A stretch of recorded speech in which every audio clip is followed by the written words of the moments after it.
Frankie and I have been searching for an answer.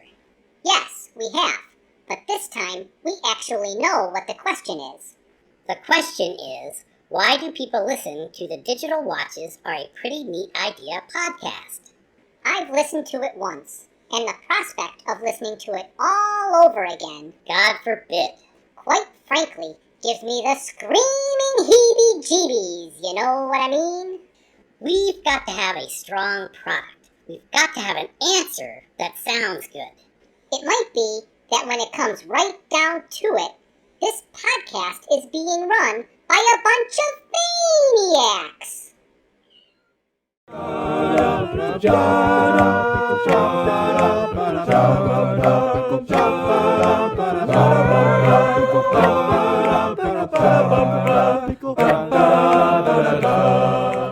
Hi there, and welcome to Digital Watches Are a Pretty Neat Idea. This is Bryan, and I'm with my friend Jeff, and we'll be talking about Hitchhiker's Guide to the Galaxy in all its forms. But before we do that, let's listen to a message from one of our proud sponsors. This episode of Digital Watches Are a Pretty Neat Idea is brought to you by That Old Jank Spirit. That Old Jank Spirit, as immortalized in the lyrics of that ancient Orion mining song, recited for us here by Eccentrica Golumbitz, the far-famed triple-breasted whore of Eroticon 6. Oh, don't give me none more of that old jank spirit. No, don't give me none more of that old jank spirit. For my head will fly, my tongue will lie, my eyes will fry, and I may die. Won't you pour me one more of that sinful old jank spirit?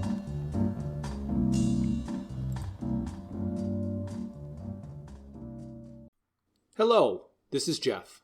This is the section I like to call What in Life, the Universe, and Everything Are They Talking About? This is where I will summarize everything we are talking about this episode. The last we knew, our heroes may have died hiding behind an exploding computer. It turns out that computer was a hyperspatial field generator that blew a hole through the space-time continuum, and they dropped through like a stone through a wet paper bag. That moved them in time far into the future while they remained in the same location. They ended up confused and disoriented at the restaurant at the end of the universe. They confused it for the afterlife. Once they all had their wits about them, they ordered drinks and sat down for dinner. Marvin called them from the car park, and they all went down to meet him. In the car park, Ford and Zaphod admired the ships and chose a sleek black one to steal. Choosing that ship was a bad decision because they discovered they were in mortal danger and attempted to flee. Ford and Arthur improbably end up on another ship. Again, they are immediately apprehended. However, when they are brought to the captain this time, instead of being read torturous poetry and thrown off the ship, they are offered gin and tonics. Ford and Arthur ask to be dropped off at the nearest planet. They are told they can't do that. They find out they are on Ship B of the Golga Frincham Ark Fleet. That ship was used to rid Golga Frincham of a useless third of their population and was scheduled to crash at their destination any time now. On the planet, Ford and Arthur discover Slarty Bartfast's signature on a glacier and realize they are on prehistoric Earth. They also notice the cavemen are dying out since they arrived. Therefore, Arthur is descended from the Golga Frinchams, and the computer program being run by Earth is now most likely corrupt. Whatever happens to be in Arthur's brainwave pattern is most likely the incorrect question. Arthur and Ford run a test to see and find out that it is corrupt. Or is it? Hey Brian, how are you doing today? I'm doing great, Jeff. How are you? Well, I seem to have this pain in all the diodes down my left side.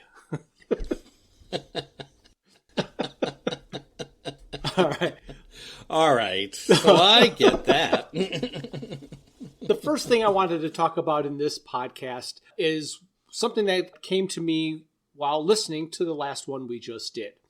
Okay. One of the points that I made was how I liked on the LP when they were doing the improbability calculation that Eddie was doing them in the background. And the moment Trillian was introduced and walked into the room, he went, probability complete. Like that was the last piece of data that pushed the improbability of everything that happened to infinity. But it wasn't, because there was a whopping smack of probability that had not been calculated yet, which is Trillian owned the mice that happened to be on the Heart of Gold that went to Magrathea. So to me, that is a whopping bit of improbability that had not been calculated yet and needed to be to push it to infinite. So I liked the joke, but it was a little bit early.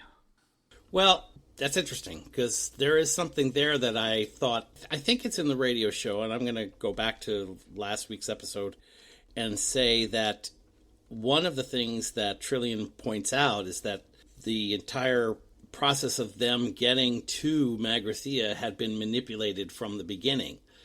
And if you recall, of course, the mice were with Trillian all the way through the story. So yes.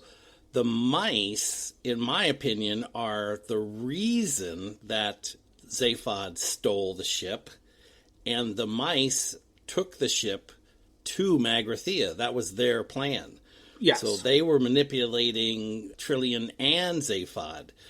I can agree that it's part of the improbability cycle that they're going through, but they actually intended to get there. That was they needed to get there in order to create the world, the second, Earth 2. They needed a ride to Magrathea. They could restart the process. So, exactly. So they were the ones manipulating Zaphod and Trillian to actually make that trip happen. Yes, they did mention that, but to me, that all still has to figure into the improbability calculation. 100%. In the radio series, it was never completed, but in the LP, they did and this was the final piece. I liked this joke, and then I'm like, no, but it was wrong. But that was last time. This time, we're going to be talking about Primary Phase Part 2. So these are going to be the last two episodes 5 and 6. The same basic story is represented on the single LP of The Hitchhiker's Guide to the Galaxy Part 2. And again, still wanted to do these simultaneously rather to do the LP on their own. But this time, though, there's this section that did a total rewrite and is substantially different than the radio show, but happens to be the same as the book. So again, I like that we're doing these together, and I'm really on the fence of which of these two versions is better. Yes. I think that we're looking at a situation where, like you said before in the last podcast, that there may be some combination of the two that makes it for a better story. I'm still, like I said, on the fence about which of the two versions I like better, but the performances of the actors was much better in the radio series than it was on the LP this time. The LP just seemed more like a read than a performance. So I really like the way they did it in the radio series. Right. All right. So we are going to start out with episode 5, and they start out this episode with a monologue, and they're doing a history of the universe and everybody's search for meaning. They threw in as much ridiculousness as they possibly could, from the universe being sneezed out by the great green arkle seizure to a race of small blue creatures with more than 50 arms who invented deodorant before the wheel. And all of this was done just to remind us that 2 computers were built to find the answer and then the question of the meaning of life, the universe, and everything. It's funny because I've always wondered why he decided that the Jack Travarded people, the ones that created the great green arkle seizure, why they had 50 arms. Is that what he says? Yes. 50 arms? He actually says more than 50 arms.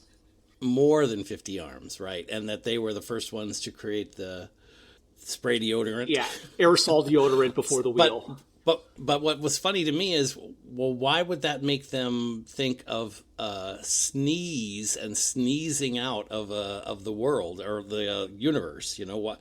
And then I just sitting here thinking about it, I'm thinking, well, yeah, they probably had pretty bad BO, so maybe they just stunk so bad that's why they were so sensitive to smell. Yeah, well, that's why I called it as much ridiculousness, because I couldn't figure out what the Arkle seizure sneezing out the world to these little creatures with more than 50 arms. I couldn't put a parallel, but yes, I think a lot of BO that could do it. So in reviewing this information, I was looking into it because I thought Arkle seizure. What could he possibly be thinking of here in terms of that phrase? Where did this phrase come from? And I first thought it had something to do with the sneeze, but then when I looked it up, I found that the closest parallel seemed to be arc de cercle seizure. And people may be familiar with that because there are folks who suffer from this, have their backs are arched and their feet are bent.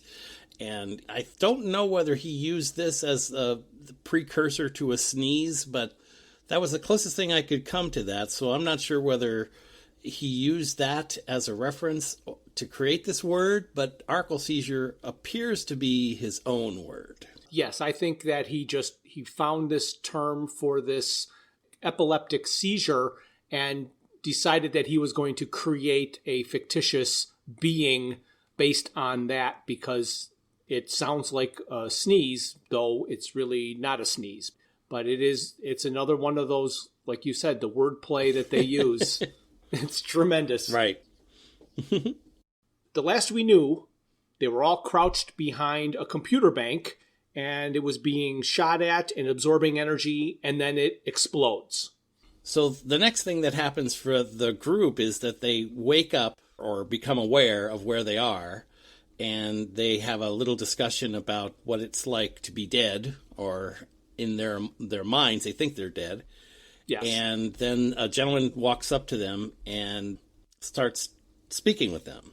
In comparing the radio series and the LP, like I said, I really like the performances in the radio series. The first difference that I've noticed is in the timing of the actors. When they first arrive at the restaurant that you're talking about, and they meet this guy, and it's this waiter, he asks them if they want drinks.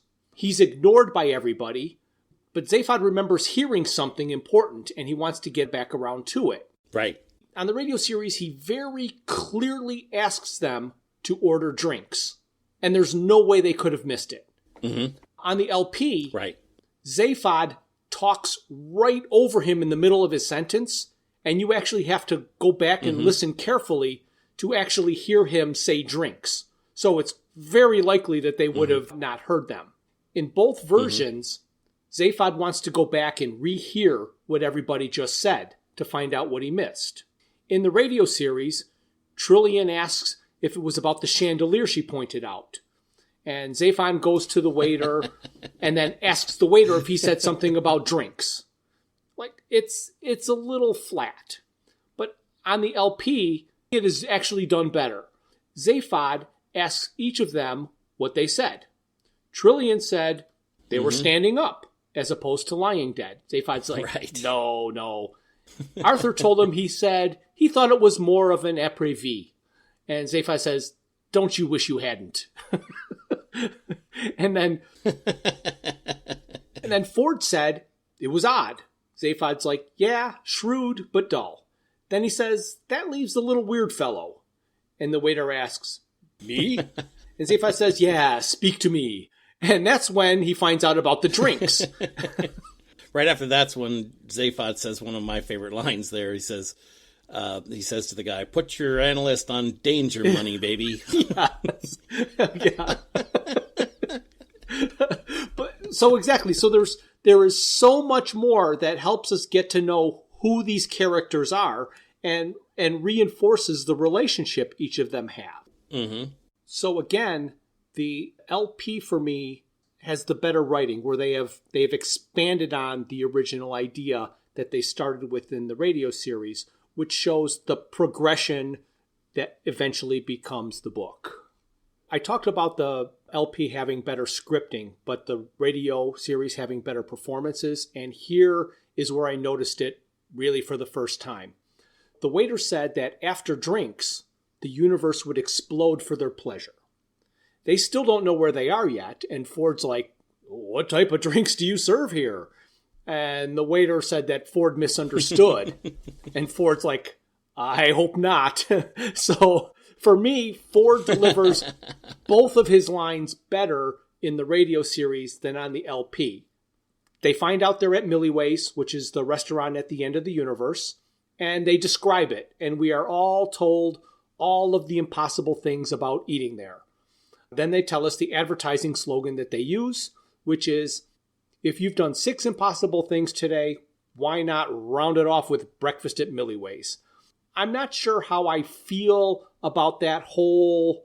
It's like it's making fun of itself for writing something so ridiculous. The only thing that I liked was that you could deposit a penny in your time, and then by the time you got to the restaurant, the compound interest would pay the exorbitant cost of the meal. That is the one thing that was not impossible. But the whole meeting yourself and all of that was a little bit kind of strange. Right. Yeah, that's a little bit of a stretch. And the other thing that I've always thought was odd, and I can't quite figure this out, but they do say breakfast. Yes. And it always bothers me that they say breakfast at Millie's, because to me, if you're going to go, and they even mention a little later on, of course, that they can go to the Big Bang Burger Chef for the, beginning of the universe. Yes. And you would think to me, or at least I would, that if you're going to the beginning, you would have breakfast at the Burger Chef and dinner at Millie's. Yes. And of course, when they're talking about the meal as it expands in the book and stuff, it's definitely more dinner-like. The other thing that I thought was interesting, and we talked a little bit about this actually in the wrap-up of last episode when we were talking about what day is it. And I thought back a little bit about that, because at one point, I think they're circling the planet of Magrathea, and Trillian says it's about to become dawn on the planet. And then later, Arthur he's relating to Marvin, how incredible the sunsets were, because there were 2 suns setting in the West, or, well, we will assume it's the West in this particular case. Right. I wonder, is the day that much shorter? Yeah, on Magrathea? So we have lost a sense of whether they're in the same day or where they're at. I always think it's weird because, well, I'm sure we're going to get into the whole concept of multiverse and that kind of thing. So let's just roll along. As for your dawn and your sunset, it could all be perspective. Absolutely. When you're orbiting a planet, you could watch a dawn. But depending on where you land, you could watch the sunset. So it is theoretically possible to see both of them minutes apart. Right, except that they're orbiting the planet when she mentions dawn, and Arthur is on the planet while he's seeing sunset. Right. I'm not going to argue about this, but when they're looking at the planet from the other side of the sun while they're orbiting it, they can watch the sun emerge, and they can call that dawn because the sun is emerging from behind the planet. And then as they circle the planet and land, they land in a place on the planet just before the sun sets. Yes, that's clearly what they've done. One of the things that I really liked in this is that they include this little piece with Ford trying to explain how Millie's works and how they're going to survive the end of the universe by being in a time bubble.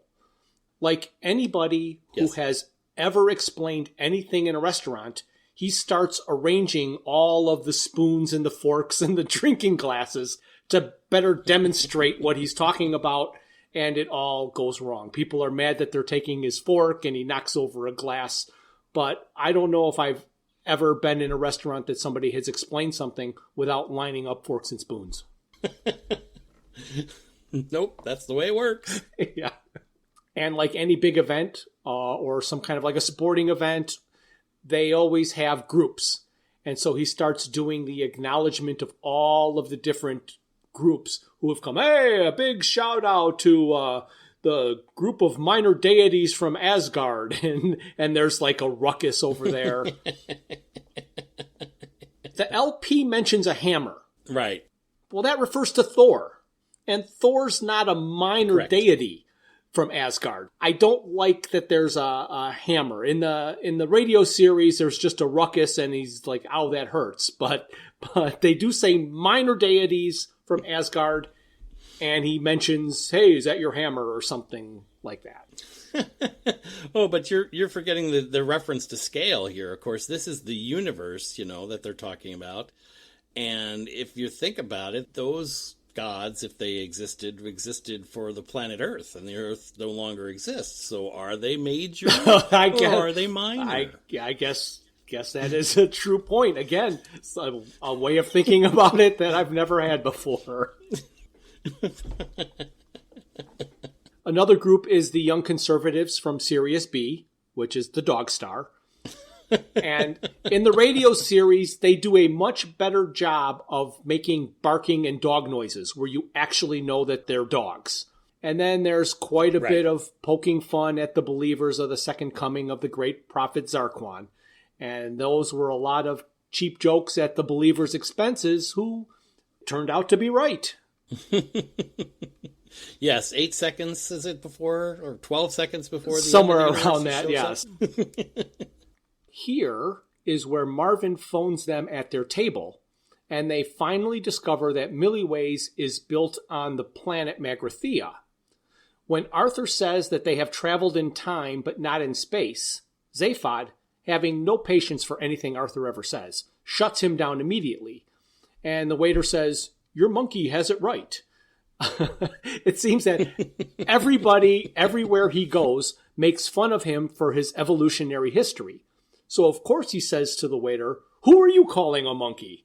And then, again, for me, the radio series did a much better job of portraying that line. Yes. They get a phone call from Marvin, and there's a little interchange with the waiter, and they're surprised that they even get a phone call. But it turns out Marvin's been waiting for them for some millions and millions of years because he never left the planet when they went ahead in time. As they're leaving the table, one of my favorite jokes in the radio show on this episode is when Arthur says, "What about my pears Galumbit?" Yeah. I'm guessing there are 3 pairs.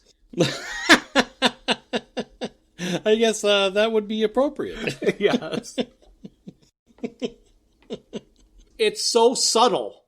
And they don't hardly even talk about Eccentrica. So I don't even know. I know. If you would catch it, not knowing. Right. I guess she is mentioned once. I don't know how this fits in, but let me try this. One of the things they mention, they talk about a cereal box, where they use the cereal box to outline the details of the universe. Yes. And one of the things they talk about is the banking industry and the exchangeable currencies that are available. And they mention the gigantic pew, the Flavium Pavel beads, and what was the other one? The Altarian dollar. Altarian dollar, right. And they said that the Altarian dollar had just become devaluated. And here they say, they talk about the pew, the exchange rate of 6 ningies to 1 pew is certainly easy to understand. But of course, a ningi is a large rubber coin that's 600 miles, or what is it? 600 miles on one side? Yes, it's a large triangular coin that's 600 miles on one side. Yes. And banking people say, but they won't deal with the ningi because it's fiddling small change. Yeah, so you've got this fiddling small change, but it's a giant rubber coin 600 miles on each side. Oh, I like that line. I thought it was pretty funny. Forget about that watches and safe and the others. That was my favorite.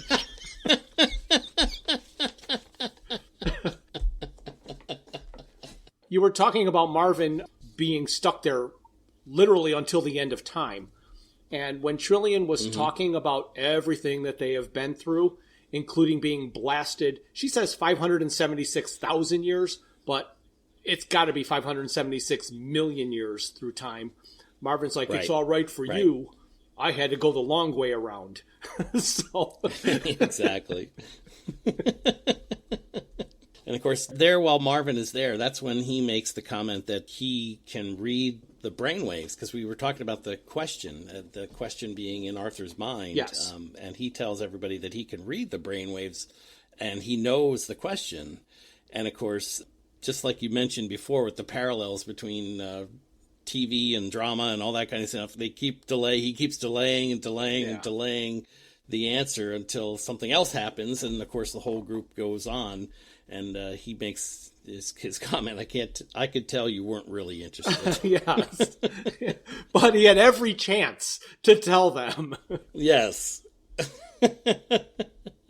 But there's also this change in this particular part where they start talking about the book again.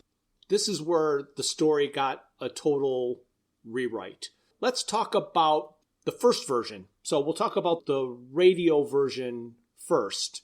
And then we'll go back and do a couple of changes that they made for the LP that is in the book. Last episode, you were mentioning how important Marvin is into the whole Hitchhiker's universe. In both of the versions we listened to, they are reunited with Marvin, and Marvin helps them steal a ship, which we're just about to talk about. But when they first got there, they were all so happy to see Marvin again, which seems strange because they were totally sick and tired of him when they abandoned him on Magrathea. So for him, billions of years have gone by, but for them, it's just been moments. So I'm sure that Marvin was on the Heart of Gold when they stole it. He's not been a companion of theirs for very long. No. Zaphod stole the ship. He stole Marvin right along with it. Right, Marvin was part of the ship's complement. He was one of the serious cybernetic robots that was part of the Heart of Gold ship. So why do you think they went from hating him so much, they abandoned him on Magrathea, to being so happy to see him when they were reunited? It's a good question. I really don't know. I guess it's kind of makes some continuity. Maybe that's the only thing I could think of. Is like, they've been thrown into this situation and they're like, oh, wait a minute, what the heck's going to happen next? And they're like, oh, look, one of our old friends. Maybe we can make all this work after all. I don't know. That seems to be the only logical thing I could think of. I've got two different theories. The one being the practical one is that Marvin was a very minor character who tested very well, and the writers decided, wait, we need to do more with Marvin because he's the one everybody likes. The other thing is the last being in the world or the universe that they expected to run into at that restaurant because of its whopping improbability would have been Marvin. So just the sheer shock of Marvin being there made it exciting to them. But I just found a very disconnect between how much they hated him and how happy they were to hear that he was at the restaurant. So now we're going to talk about stealing a ship. They meet Marvin, who's in the car park, and Ford and Arthur are just admiring all of the ships that are parked there. And they find this black one that is so black you can hardly even see it, and it's frictionless, and they decide they want to steal it. So they get Marvin to help them steal the ship. In the radio series, the first version, they've stolen an admiral's flagship. And the race of beings are rapidly evolving creatures. They wanted to find out who these creatures were, so they asked the book, The Hitchhiker's Guide to the Galaxy, and you get to hear the description. Part of the description said that if they were at lunch and one of them couldn't reach a coffee spoon, it would evolve into something with longer arms, but that was probably incapable of drinking coffee. Now, Arthur does a really great joke, because as these creatures are evolving, and I want to talk a little bit about that whole scene too, the Admiral had evolved into a chair that they were using, And Trillian looked at the chair and commented that she would prefer a chair with longer arms. Arthur said, but would probably be incapable of drinking coffee. And nobody seemed to get the joke. How could Arthur tell a joke that went over everybody's head? Oh gosh, I don't know, but that scene was pretty funny. The one. I mean, I don't know if you're going to go right on into what goes on as that chair continues to mutate, or go back over some other. I want to go back over the details of the evolution of the chair, so to speak. So, do you want to do that? Yeah. Well, I mean, here's what I'll add at this point. Okay. While they are in the ship, they're communicating with they are the flagship, so they're communicating with the rest of the fleet. And they don't understand why, even though 3 of them have shown their face on the monitor, why the rest of the fleet hasn't recognized that there is a problem. And of course, then that's when they realize that the mutations of the creatures, they're expected to be different every time you look at them. Yes, because Marvin explained who they were. Right. And when Trillian is looking at the commander of the fleet, she mentions that the commander looked like a pair of size 9 chucker boots. Yes. And I just love the line that Arthur, again, I think it's Arthur, says, "How did you know they were size 9? Right. And of course, we don't get an answer, but I still think that's pretty dang funny. Yes, it is. Something else that I found hysterical is that when the Hitchhiker's Guide to the Galaxy book that they were listening to about the description of that race of creatures, the rest of the universe was non-evolving like they were. And they refer to them as filthy, rotten, stinking samelings. So people who don't evolve are filthy, rotten, stinking samelings. Right. So the Admiral, who was a chair, was now evolving into the ravenous bug bladder beast of Troll, and I think a Vogon grandmother. I mean, it was both, because they were calling back a line from the first episode in the description of Vogons. Right. Right. Ford and Arthur get away in escape pod, and that they notice that the other escape pod is gone. So like, oh no, we've just left them, and there's nothing that we can do. And then Ford lets Arthur know that when you dish somebody in space, you don't talk about them, and you just get blind drunk about them later. Mm-hmm. The other 3, Trillian, Zaphod, and Marvin, are presumably eaten by the ravenous bug bladder beast of Troll. That was my bug bladder beast of Troll imitation. Actually, it would have been that Admiral who evolved into the bug bladder beast impression. That's correct.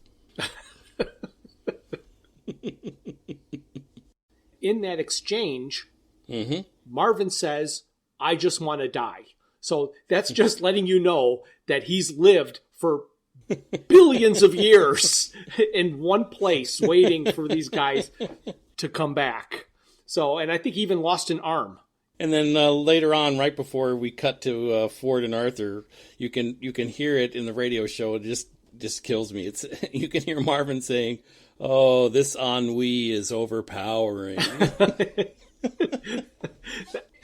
I think that we both laugh more at some of those subtle little add-ons than the great big punchline jokes.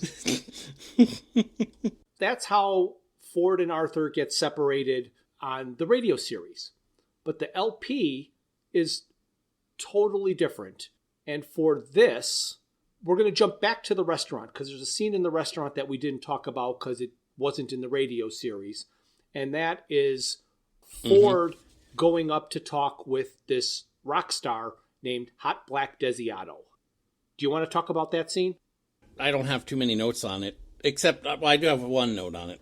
So Ford walks up to Hot Black and he starts talking to him, and he's basically rattling off a monologue because there's no response from Hot Black. And at one point he says to Hot Black, "And you said you didn't want to be a star because you despise the star system." Yes. And I thought that was a pretty good line. Yeah. But now you buy star systems. This is a man that buys star systems. But Hot Black's got this bodyguard, and the bodyguard to me had the best lines. He's like, hey, kid, Mm-hmm. who are you? Hey, Ford's like, I'm his best bud from long ago or whatever. He's like, well, I'm Hot Black's bodyguard, Mm-hmm. and I'm here to protect his body, and I'm not here to protect your body. So you better remove it before it gets damaged. So that to me said everything you needed to know. Right. I'm kind of at a loss because I'm not sure which of these two versions I like better. I know that the book goes on to work with the Hot Black scene. Yes. And of course that does give some foil for Ford to make some jokes and the ship. But I kind of liked the way the Admiral flagship scene works out better than I like the way the Hot Black ship works out. Yes, and like I mentioned in the beginning, I'm on the fence of which of the two versions is better. I think they could have stuck with the Admiral flagship thing and it would have been great. But yeah, the Hot Black, I'm not sure why they went with it. There are a lot of things that I like about it, but I don't know if it needed to be that big of a change. Mm-hmm. So again, they steal a ship. It's identical ship to the one that the Admiral had, but this time it's Hot Black's, and it's his stunt ship. So when Ford tells Arthur that the ship they are on is the stunt ship and that they're going to crash into the sun, Arthur says, maybe there is something you can do with your towel. If you were a fan of the radio series back then and had not yet read the book and also listened to this to play at home, there's no mention of the towel. This is the only audio version of Towel that has appeared. It's very, very important in the book, but it's a little throwaway line with no reference here, and I just wondered if you had caught that. I did. I caught the reference when I heard it, and I thought to myself the same thing. It's interesting because I didn't notice it in the LP. Did you? This is the LP. It's not in the radio series. So it's in the LP, but not in the radio series. Yes. Right. And I was trying to think back. I don't think, like you said, there were any other references to the towel or the use of a towel in the radio show or otherwise. No, to quote Hitchhikers, there were none at all. Exactly. So yeah, I did find that to be strange. And I was just wondering how it got thrown in there. Possibly because it made the book, and this was probably recorded after the book. But if you only listened to the audio and never read the book, it wouldn't make any sense. Yeah, do you think we need to find out? Because that seems to be a pretty glaring... Find out what? Step there. Well, we know that the radio show, at least the beginning of the radio show, was in 78, and the book didn't come out till 79. There was only 6 episodes here, and you would figure that these things are weekly or something like that. So if the whole process went over a course of 6 weeks, we're not talking about the book, so I don't know where the reference is. The way I understand it in my head is that they did the radio series, and then he wrote the book. And then they did the re-recording of the radio series for the LP, but made changes that better matched the book. But they didn't add anything about the towel in the beginning of it. They just have this one line near the end. Okay. So that's how I believe it happened. So they're on the ship, and this is another one of those sign reading things. So they don't know what they're going to do. They can't control the ship. They're going to crash into the sun. Arthur asks, what does teleporter mean or whatever? And they're like, where do you see that? And he's like, well, under the words emergency and or what does he say? God, I messed that up. But because I didn't even write it down. For emergency use only, I think. Yeah, and then over the sign out of order. So there are 2 other signs and one is out of order. But they determine that it isn't totally out of order. It's just that you can't tell the teleporter where you want to go. It's just going to be random. And it can't be automatic. Somebody has to stay behind and operate it. In the exchange, Marvin did not volunteer. He just sort of said, you expect me to sacrifice myself so you can save yourselves. Mm-hmm. But if you remember, when he was being eaten in the other version, he's like, I just want to die. But in this version, he should still just want to die, so he should be happy to stay behind and crash into the sun. But he throws a guilt trip on them. And from this point on, Right. we follow Arthur and Ford, and we do not know what happened to Trillian and Zaphod or Marvin. At least they leave them alive to make it easier to later include them in the continuing story. Correct. Ford and Arthur teleported on to another spaceship. And again, I think this is all, like you were talking, the swirling field of improbability. Correct. The vortex of improbability. Yeah. The first thing they encounter is the cryogenic hold full of presumably dead hairdressers, account executives, and telephone sanitizers. Very shortly after that, again, they are promptly captured and escorted to the captain. Arthur says, "Why isn't anybody ever happy to see us?" But the captain is taking a bath, and he's been taking a bath for 3 years. Right. So they got escorted to the captain, and my favorite part of this whole bit is that number 2, who has captured them and has them as prisoners, is so excited because he's never had any prisoners before, and he wants to interrogate them. And the captain agrees to let him interrogate them, and he's like, ask them what they want to drink. And he did it like a drill sergeant, screaming every question at them. What do you want to drink? And he keeps asking them about like lemon or with ice. And then Ford asks about possibly getting some of those little cheesy crackers. And he's like, I'm the one asking the questions. Around here. Exactly.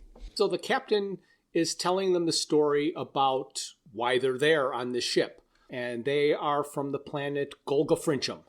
Golgafrincham had a population problem, and they decided to solve it by ridding themselves of a useless third of their population.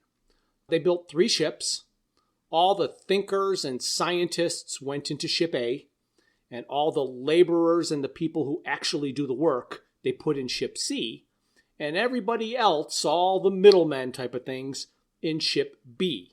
Then they only sent off Ship B, which included the advertising executives and the marketing analysts and the telephone sanitizers. Yeah, when they're mentioning the group of people that were put on to the B arc, this is where they do specifically mention advertising account executives and management consultants. And I always thought that was funny because this was a reference back to the first lines of the story we mentioned earlier, where all of Arthur's friends are in advertising. Yes. I just think it was funny. Everybody on Golgafrincham went on to live happy and productive lives until they were all wiped out by a I'm not going to be able to say this. I am going to be incapable of saying. Shall I say? I think virulent. Yeah. So I think I will just say. And Bryan, what happened to the people of Golgafrincham? Well, they were all wiped out by a virulent. What now? a virulent disease brought on by a dirty telephone. But I can't. Right. They were all wiped out by a virulent disease that was brought on by a dirty telephone. Yes, they were. So I guess those telephone sanitizers were very, very necessary. All right. I'm not sure how much of that I'm going to edit out. You might as well leave it all in. Well, I'm going to leave a lot of it in, I think, because it's hysterical. Yep. But I know you were going to get to it, but I'm going to jump ahead here a little. And I just think it's so funny where the captain is, of course, sitting in his bath and he's trying to recall or tell the story. And he says to Arthur and Ford, he says, it's nice to have someone else to talk to because when you're here all by yourself, then half the time you already know what you're going to talk about. Half the time? Yes. And then, of course, when they're discussing the reason why the B arc seems to be the only one that was leaving, they talk about the different disasters that were supposedly imminent on the planet. Of course, then they go on to that little story about how those disasters got orchestrated. But at the end, I believe it's Ford who screams out, "You're a load of useless bloody loonies." That was the reason? Yeah, that's exactly. I knew there was a reason. That useless third They were told varying stories about why the planet was doomed. So it was going to be eaten by a giant space goat, or the moon was going to crash into it. The moon crashing into it. To me, that kind of sounds like Seven Eves. Are these similar stories? Yes. Well, it happens to be, yes, coincidentally similar. Is that a story about a bunch of useless bloody loonies? I don't know. Something like that, yes. Yeah. So we're given a little taste of how inept the Golgafrinchams are at creating a society. They can't finish discovering fire because they need to decide how to market it. Like, do people want fire that can be fitted nasally? And that was all because Ford, in his just exasperation, told her to stick it up her nose. And so, she's like, yeah. They're also having difficulty discovering the wheel because they can't decide what color it should be. They're making documentaries about the dying off of the indigenous people. There is a line in one of the versions that says they need to stop selling them life insurance. So I'm guessing life insurance salesmen are all part of the useless bloody loonies. Yeah, exactly. And they're going to do a documentary about the captain, focusing on the burden of leadership and the loneliness of command. And the captain, again, still in his bath, tells him not to stress that last angle because... Says one of my favorite lines, right? Yeah. And what does he say? One's never alone with a rubber duck. Right. Again, my favorite line. Forget about the digital watches and the safe and the late. And It's got to be about the rubber duck. Oh, it's all about the rubber duck. They've also made leaves their currency. But everybody is very rich, but there's rampant inflation. And I think he uses the example of 3 deciduous forests equal ship's peanut. So they decide to go through an aggressive defoliation campaign to help revalue the leaf. And on the LP, Correct. They even declare a preemptive war on a neighboring area if anybody ever happens to live there. So now comes the big cliffhanger question. Since the Golgafrinchams landed on prehistoric Earth and all the indigenous cavemen have died out, the human race is now evolved from the Golgafrinchams and not the original indigenous people. So the program should have an error, and whatever question that Arthur might have in his brainwave pattern is most likely incorrect. They use the Scrabble board and just draw out random letters, and they get the question, what do you get when you multiply 6 by 9? So that leaves the question, is the program the Earth was running to find the question corrupted, or is this question somehow the real question? All right, so next time, Bryan, I think I want to continue on with the radio series rather than going to the actual book. And we're going to do secondary phase, which is episodes 7 through 12. Excellent. I look forward to it. Yep, so do I. So, say goodbye, Bryan. Goodbye, Bryan. Yeah, that was going to be... Thank you for listening to Digital Watches Are a Pretty Neat Idea. Look for us the first Thursday of every month for a new episode. A very special thanks goes out to Luke, Max, Greg, and Tim Lesnick for arranging and performing our opening theme. We would also like to thank our talented friends and family for their voice work on our introductions and commercials. For this episode, a special thank you to Carly Rounds for portraying 2/3 of Eccentrica Golumbus for our commercial. Visit our website at digitalwatchesareapretyneatidea.buzzsprout.com, where you can find links to all my Hitchhiker's Guide to the Galaxy inspired t-shirt designs. You can find us on Facebook and YouTube as Digital Watches Are a Pretty Neat Idea, and on Twitter at WatchesIdea. If you'd like to contact us, our email is digitalwatchespodcast@gmail.com.